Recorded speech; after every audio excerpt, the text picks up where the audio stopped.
Y रही होगी। ठीक है, अब बताओ इनका एलसीएम कितना आएगा। एलसीएम आएगा आपका 12x/y बोल दोगे, क्योंकि x और y यहाँ पे कैसे नंबर रहे होंगे, एक्स वाई आपके कैसे रहेंगे, को प्राइम नंबर, यानी इनके बीच का एचसीएफ क्या रहा होगा 1। एक्स और वाई ऐसे नंबर होंगे जिनके बीच का एचसीएफ कितना होगा 1।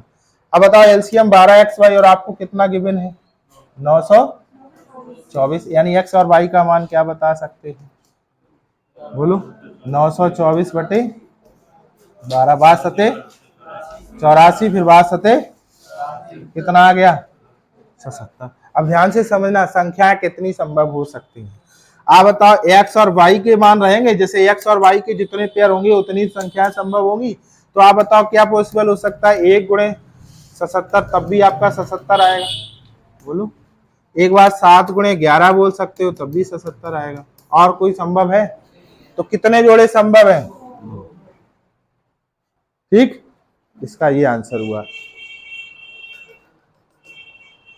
नहीं समझ में आया ये,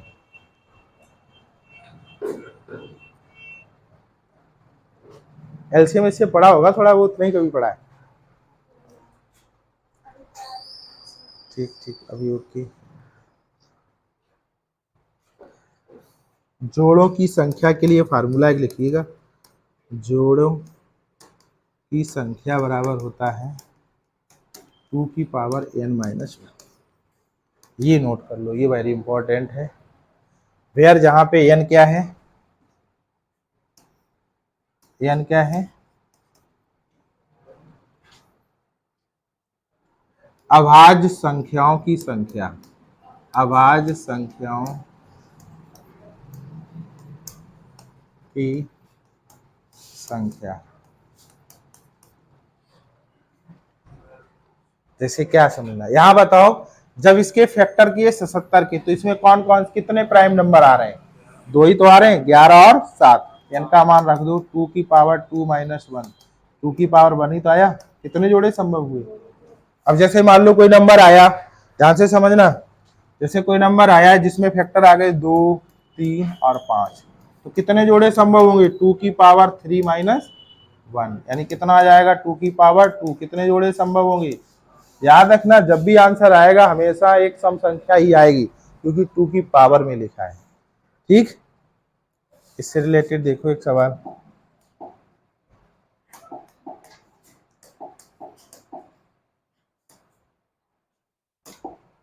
एक और सवाल था,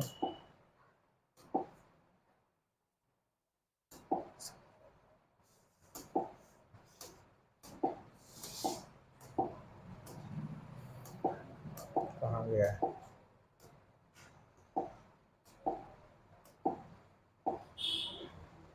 ये लो। दो संख्याओं का गुणनफल इतना है, उनका महत्तम समय 13 है, संख्याओं के ऐसे कितने युग्मों का निर्माण किया जा सकता है।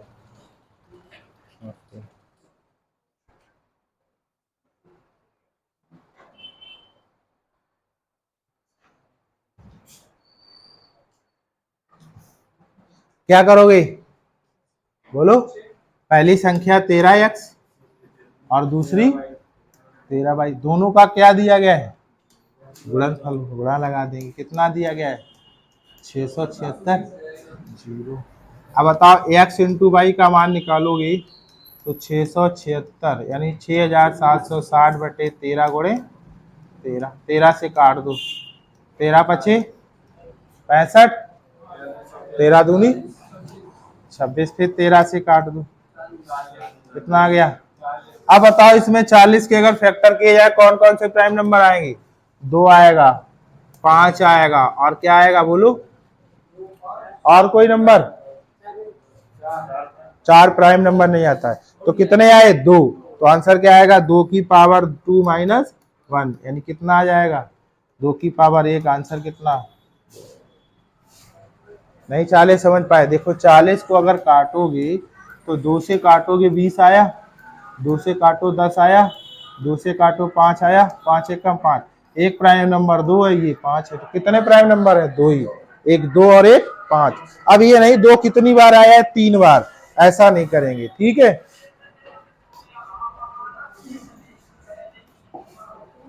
ये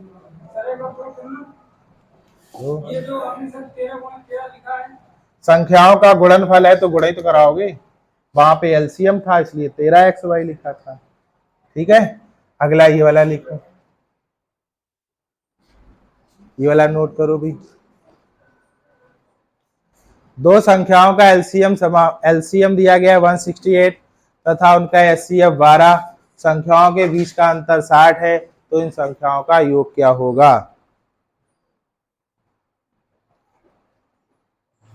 अकॉर्डिंग टू ऑप्शन तो हम सीधे डायरेक्ट ही कर सकते हैं, जिस हिसाब से ऑप्शन दिए गए उस हिसाब से।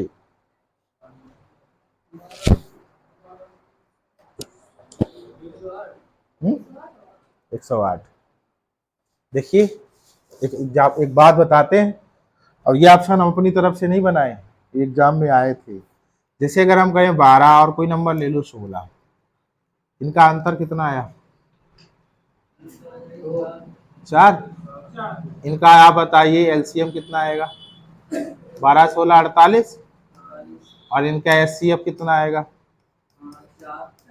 एचसीएफ कितना आया? 4। इनका योग कितना आएगा? 12 16 है 28। याद रखना, जो एचसीएफ आया है, जो एचसीएफ आया है वो योग को भी डिवाइड करेगा, एलसीएम को भी डिवाइड करेगा। ठीक है, आप बताइए एचसीएफ है कितना, तो योग को एचसीएफ डिवाइड करेगा, यानी 12 से विभाजित होने वाला क्या ये ऑप्शन है? ये वाला है, ये वाला आंसर क्या हुआ है? आंसर